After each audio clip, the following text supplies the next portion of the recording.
Assalamualaikum dan apa khabar semua. Jadi berita paling besar untuk kita minggu ni ialah apa yang diumumkan oleh Yang Amat Berhormat Perdana Menteri Tan Sri Muhyiddin Yassin pada hari Ahad tentang pelan pembangunan semula ekonomi lah selepas gejala COVID-19 ni. Ramai kita rasa inilah raya betul kita. Mungkin hujung minggu ni penuh lah highway nak balik kampung. Alhamdulillah kita dah boleh beraya dengan keluarga, boleh balik kampung walaupun dah hari-hari terakhir bulan Syawal, tapi alhamdulillah. Dan of course pengumuman yang paling penting tentang industri otomotif ialah pengecualian cukai jualan selama sepanjang tahun ini lah sampai ke 31 Disember. Jadi ramai juga orang akan tanya pertanyaan saya, berapa nak turun ni harga kereta ni kan, berapa persen tak turun, berapa persen nak turun, apa kena beli, should I buy now ke apa, macam mana cerita kan. Jadi yang pertama sekali kita tengok sekarang ni memang ada berbagai tawaran sebenarnya yang telah dibuat oleh pelbagai syarikat. Kita tengok dekat sini Pro2 pun dah menawarkan RM1,300 dengan e-voucher RM300 untuk after sales, untuk aksesori semua. So yang ini memang nampak dah mula ada diskaun lah. Pro2 punya lebih kurang macam tu. Honda pun dah ada diskaun. Kita tengok Honda pun bagi lebih banyak. Of course kereta dia lebih mahal, so dia bagi lebih banyak dia punya diskaun dia. Honda punya diskaun ni banyak nampak macam dah sampai 10% dah, macam Pro2 tadi kita tengok mungkin kurang daripada 5%. Tapi of course Pro2 margin lebih kecil lah, tapi apapun mungkin mereka sudah pun memulakan program-program diskaun ataupun rebate ataupun penurunan harga lah, menjadikan kereta mereka lebih menarik. Dan bila diumumkan tentang excise duty ni, pengurangan ni, semua orang nak tanyalah berapa persen ni akan turun kan. Jadi ini daripada MAA kita tengok excise duty 75% untuk ni kita kena, dan sales tax ialah 10% untuk semua 10%, CBU dan CKD tak kira lah. Jadi pengumuman yang dibuat oleh Perdana Menteri hari itu mengatakan bahawa sales tax akan dikecualikan sepenuhnya untuk semua kereta CKD ataupun yang dipasang di Malaysia, dan 50% diskaun, maksudnya kurang 5% lah sales tax tu untuk kereta-kereta yang diimport penuh. Jadi ini menunjukkan bahawa harga kereta sepatutnya akan menurun lebih kurang dalam 10% lah setidak-tidaknya lah. Tapi bila kita tanya dengan syarikat-syarikat kereta, semua macam tak boleh beritahu lagi dengan pasti, kerana senang je cerita dia, bukan dia nak sorok pada kita, dia pun nak beritahu secepat mungkin. Sebab kenapa dia tak boleh cerita kat kita tu ialah kerana mereka masih lagi membuat kiraan secara pasti dengan para accountant dan dengan punya pihak pengurusan, dan kemudian perkara itu akan diserahkan kepada pihak kerajaan lah, tengok betul ketidakkiraan mereka. Pasal ini melibatkan cukai yang perlu mereka bayar kepada kerajaan. Jadi bila kerajaan tengok, kata okey betul, inilah yang patut awak tolak, dan okey, yang itulah yang mereka sekarang ni boleh pass on to the consumer. So kita berasa ini akan dapat diketahui dalam sehari dua lah. Kalau hari ni belum ada pengumuman, mungkin besok lusa, tapi saya by the end of this week semua syarikat akan ada new price list lah untuk kita. Jadi adakah ini akan membantu industri otomotif? Ya, kalau kita tengok keadaan sekarang industri otomotif kita dalam keadaan tenat lah. By at this point in time, kita kehilangan lebih kurang dalam hampir 50%, lebih daripada 50% angka jualan kita lah, pasal kita berharap tahun ini akan mencecah 600,000 Tetapi kalau kita tengok untuk tahun ini angka jualan kita ni tahun awak tengok ni, harga tahun 2019 599,000 jadi target kita lebih kurang 600,000 macam 2018 lah. Jadi sekarang ni sampai bulan 5 kita baru jual 100,000 lebih. Kalau kata sampai hujung bulan 6 ni pun dapat dalam 200,000 pun kita sudah kehilangan 60%, 66% pasaran kita lah. So pengecutan ni sangat-sangat besar dan ini kita tengok kali terakhir kita mengalami pengecutan yang begitu teruk, ini saya ingat ni masa saya ke tingkatan 3 sampai 85, ini 3 tahun berturut-turut kita mengalami keadaan ekonomi yang meleset, di mana jumlah total loss daripada 1984 1985 dia start drop, 86 87 88 ni dia naik balik, tetapi 89 baru kita kembali balik ke tahap 1984. 5 tahun memerlukan masa Jadi sini kejatuhan ni paling teruk ni ialah totalnya 56% lebih. 56%. Ini kejatuhan ni daripada 109 ke 48,000 ni, sebab 56% drop. Dan kemudian lagi sekali yang kita drop teruk, yang biasa ni drop kecil-kecil ni memang agak kadar biasa lah. Tapi yang kita berlaku teruk ialah 1998 lah. 1998 krisis keuangan, di mana keuangan apa tu mata wang, sebenarnya krisis mata wang, bukan krisis keuangan, krisis mata wang ASEAN, di mana berbagai mata wang Asia diserang dan kita tidak terkecuali, kita kehilangan 59.5%. Ini paling teruk yang kita pernah alami dalam masa 1 tahun lah. Although the yearly annual 1 year drop 60%. Kalau kita tengok masa keadaan itu, keadaan memang teruk lah. Banyak syarikat-syarikat kita terpaksa lay off people, dan keadaan di situ memang sangat-sangat teruk, penuh stok penuh, orang kereta tak boleh dijual tapi dalam keadaan ini, di mana ini berlaku, berbeza sikit dengan keadaan kita sekarang dalam beberapa perkara lah. Iaitu yang pertama sekali, pada masa itu terkejut, tergempar, tak sempat nak buat apa. Banyak orang dah order, kereta dah masuk dan tak dapat nak buat apa. Yang kali ini pun terkejut, tergempar juga, tetapi agaknya mungkin pada awal tahun, hujung tahun tu dah macam dah nampak kan. So semua mungkin dah mula berjaga-jaga. Saya tak tahu how prepared everybody was apabila pengumuman MCO tu dibuatkan. Tetapi kita tengok daripada 1997 tu nak dapat kembali ke 400,000 tu perlu sampai 2002, juga memerlukan 5 tahun untuk kembali kepada tahap yang sama biasa. Dan ini 1998 ni memang ramai orang kehilangan kerja dan begitu-begitu inilah. Tapi kita tak tahu sekarang keadaan kita macam mana keadaan kita sekarang ni memang agak kita pun tak pasti nak cakap macam mana keadaannya. Kita doa yang akan terbaik lah. Tetapi kita nak tengok kesan ke atas apa yang kerajaan umumkan ni lah. Jadi kita berharap bahawa industri otomotif dapat mencekau kembali lah setidak-tidaknya ke tahap 75%. Itu saya punya anggaran lah, saya punya harapan saya lah.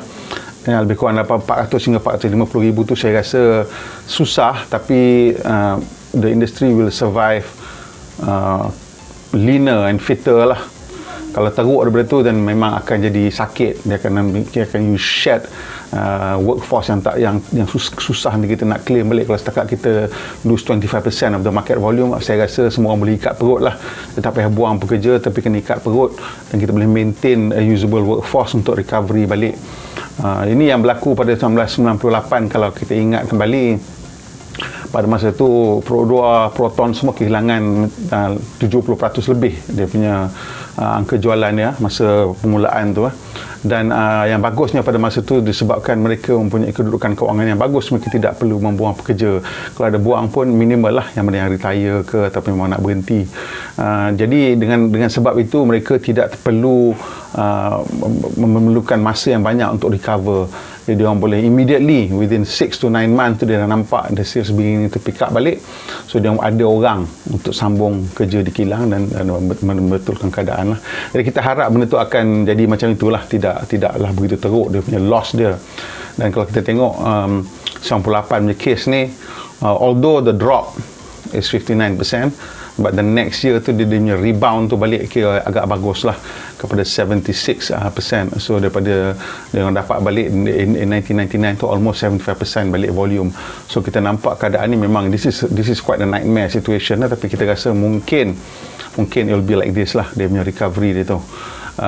Cuma mengikut MAI punya unjuran, dia kata perlukan hingga 500,000 lah. Which is very good lah kalau dapat 80% of the sales balik. I think it will be quite okay for the whole industry. But optimistically, I'm looking at 400 to 450 lah if we are lucky. If we are not, we're looking at 350 to 400 lah. Itu yang terbaik, disebabkan sampai bulan 6 kita mungkin boleh mendapat 150,000 unit jualan lah, 150,000 unit of sales, maybe 160,000 unit of sales by June. So the next half kita boleh dapat another 160,000 kalau nasib baik, ataupun 200,000. So thinking about 350 to 400,000 lah. Itu I think is quite in terms of the worst case scenario, it's between 350 to 400,000. So I hope that is the case. Dan kita nak tengok peningkatan bahawa banyak akan naik lah. Jadi kalau kita ingat tahun 2018 di mana kerajaan bagikan cuti cukai untuk GST sebanyak 6%. Jadi kita tengok daripada 571 naik ke 603, 30,000 32,000 peningkatan. Peningkatan 32,000 tu hampir 5% lah. So kalau kita rasa mungkin market jatuh sampai ke 350,000, itu saya berkiraan dulu lah sebelum kita nampak benda ni. Mungkin kalau kita tambah another 5% to 30,000, I think boleh cecah lah 400,000 tu. We can break the 400,000 barrier lah. Hopefully this will help us break the 400,000 barrier. 400 to 450,000 is my hope for now, my goal for now, saya punya harapan. Dan of course ada kawan-kawan tanya lah, betul ke sekarang ni patut ke kita beli? Semua orang tengah risau kan, kerja pun tak menentu lagi.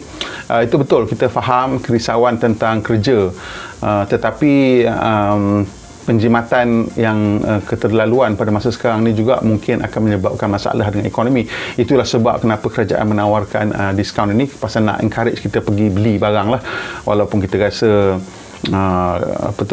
keadaan mungkin tak berapa pasti. Dia nak bagi insentif supaya kita pergi dan take the risk, sebab kalau kita take the risk ataupun kita berani to take the risk, that means kita paksa nanti bekerja keras lah untuk fulfill that monthly payment kan. So itu yang harapannya ialah kita semua akan berusaha lebih keras lah untuk memenuhi